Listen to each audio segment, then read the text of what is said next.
Hi everyone, and welcome to day one of Tingmas, which I will be reviewing 5 Christmas movies leading up to Christmas and telling you my thoughts and feelings about them. So the first one I'm actually super excited about. It's a movie that I watched technically back in November because this was a movie I had been anticipating for a while, but it still very much is a Christmas movie, and it's called Love Hard, which is a romantic comedy. And what's so exciting about this one is that it is one of the first major romantic comedies, at least personally, that I have seen that features not one, but 2 Asian male leads. So this movie stars Nina Dobrev, who I'm sure many people recognize from The Vampire Diaries, Jimmy O Young, who is a comedian, and you may have first seen him from Silicon Valley, which is where I first saw him from. He's great, super funny. I totally recommend checking out his comedy special, Good Deal, on Amazon Prime. So funny. And Darren Barnett, who hopefully many of you know from the TV series Never Have I Ever, which is created by Mindy Kaling. Just to clarify for him, from what I've looked at, he is mixed race Asian like myself, so I am super excited to see that representation in this movie too. Essentially,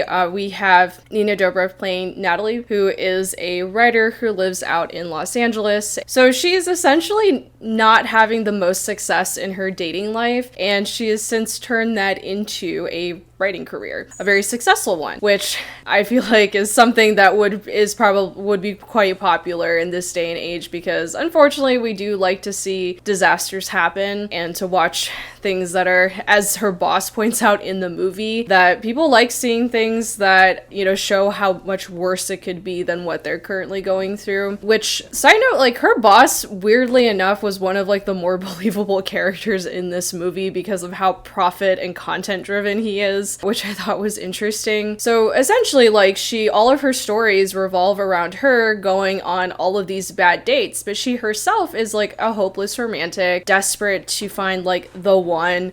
Dating has never really been easy, but modern online dating, you're married, is even harder. And so she has like this coworker best friend in the movie who is also like one of my favorite side characters because she actually gives out like practical advice in this movie. Really, there's only one con. What? You've never seen him. Which was kind of funny. I do like romantic comedies that do like poke fun, like are either like self-aware or like aren't afraid to like poke fun at itself or like ridiculous things that happen in the movie. Please tell me you are calling me after the most intense sex of your life. hard to have sex when you've been catfished. I appreciated that. So so Natalie's complaining about how all of her dates are like so bad, and she thinks like, oh, you know, it's because I'm dating all of these like LA assholes.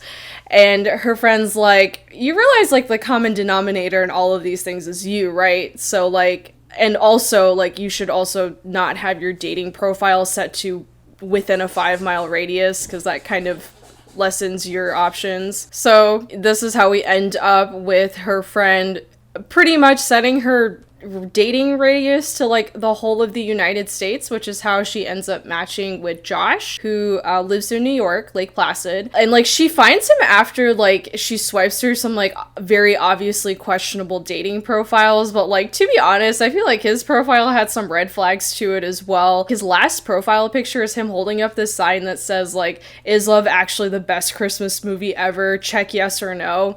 Which, like, I don't know, just, like, that's kind of, like, weird. Love Actually, like, while I do enjoy it, despite it being super problematic, I don't think it's the best Christmas movie, personally.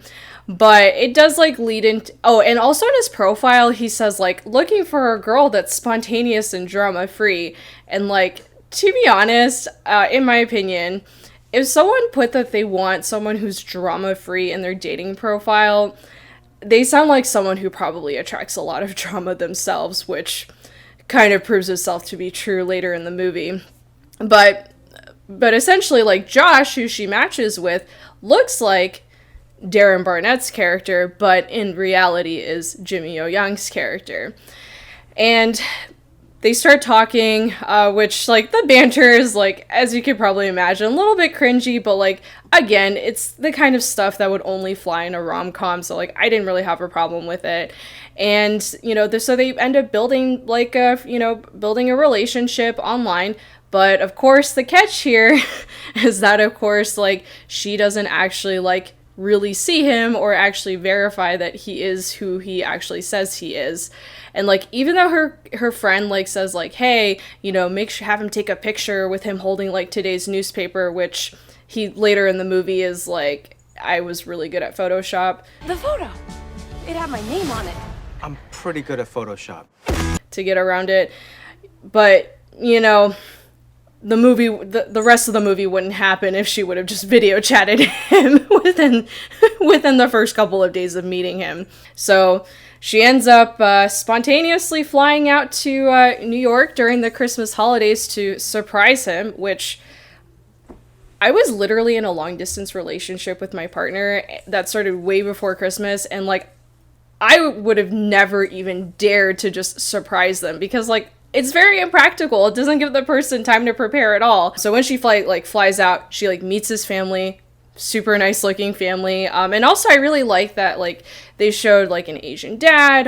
They have a white stepmom, you know, which is cool, like a little bit of a different like family structure. And his dad in the movie too is also shown to be like very outdoorsy and like more masculine, which like considering that a lot of Asian male characters have been like desexualized for like years, I was actually pretty glad to see that kind of portrayal, a little bit different. And then you also have Grandma June, who is like my personal favorite character in the movie. I realized that I really love the trope of like funny, vulgar grandparents in the movie. I think that's just so funny and I love it. I've been thinking about joining one of those dating sites. My friend Darlene joined one, and she has seen more ass than a church pew. She finds out he is not who he says he is. She gets mad, rightfully so, because she got catfish. But then he also points out, rightfully so, that he never actually asked her to come out to New York to see him. He was just like, I was just saying something like nice. I wasn't trying to actually get you to be here. And like what you kind of did was a little bit unhinged. So she, you know, which is a fair point. But, you know, because it's a romantic comedy, he's like, look, because she later finds out that like the guy in the pictures is a real person and who actually happens to be friends with Josh, and his name is Tag. So like he does exist.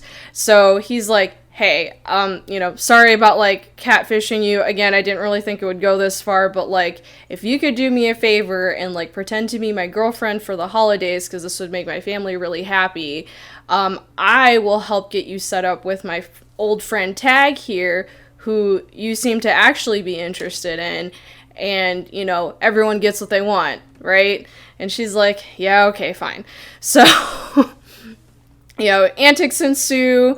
There are definitely some, like, very, like, one of the things that I actually surprisingly liked, so while, of course, like, you know, like in a lot of romantic comedies, there do tend to be some, like, some unrealistic kind of cringy moments, but there were some like genuine moments where like their characters like really connected, and like things that were a bit like more realistic and like make sense for like real life. I also just really enjoyed, again, like one of the biggest reasons why I was so excited for this movie was because being able to see representation in areas that we have just not really seen a lot of representation. The last major like romantic comedy that I saw promoted was Crazy Rich Asians, and that's been like a few years ago now. So getting to see this was like really nice. I was also super excited to see like Darren Barnett personally. Like at the beginning of the movie, her like friend, some people I know like wouldn't love this, but she was like, oh, like he's Asian American and speaks 3 languages, which like some people are like, why did she need to point that out? But like as someone who is also Asian American and also speaks 3 languages, not fluently, I might add, but still, which is actually something that is true. Like Darren Barnett, I looked it up, he actually does speak 3 languages IRL. So I was like, I'm cool with that. Like I like the representation. I was just really like happy that she wasn't like insert fraction Asian American instead. So like I appreciated that. But yeah, I thought like this was, you know, it was like kind of like these small moments like these where it's like really nice, kind of refreshing, at least like in my opinion. They have like actually some like genuinely good advice. You really need to like be yourself in order to like really find true love, because lying about it or pretending to like something just to get someone to like you is not really the best way to go about it. Ending, while of course like kind of predictable, I was glad it was the ending that it was, because I feel like it would have kind of shut the whole message of the movie if it didn't end the way that it did. I would recommend it. I do genuinely think that there were some very funny moments throughout the movie. I laughed out loud quite a few times. I love how everything kind of really came together and became like so chaotic at the end of it. So I think if you're looking for a Christmas romantic comedy, if you like fake dating, and then like bonus, you also get some like pretty fun representation. This was also a romantic comedy that doesn't have a problem like poking fun at itself or like being self-aware. So I highly recommend it as a fun, enjoyable, relaxing Christmas watch. So this movie is available on Netflix, so you can easily watch it there if you have a Netflix subscription or have the password to someone else's subscription. And I hope you enjoyed the review. I hope it helped you decide, like, if you were looking at this movie and were kind of unsure about it. I hope that this was something that you will choose to click play on and watch. I will be watching 4 other movies as well, so keep an eye out for those reviews in the next really for the next like 4 days after this. This is really fun. I really want to continue doing this series, and I'm so excited to talk about all of these Christmas movies that I'm looking forward to watching. Thank you so much for watching. If you like this video, please give it a thumbs up. If you'd like to see more content from me, you can hit the subscribe button, and I'll see you in the next video. Bye!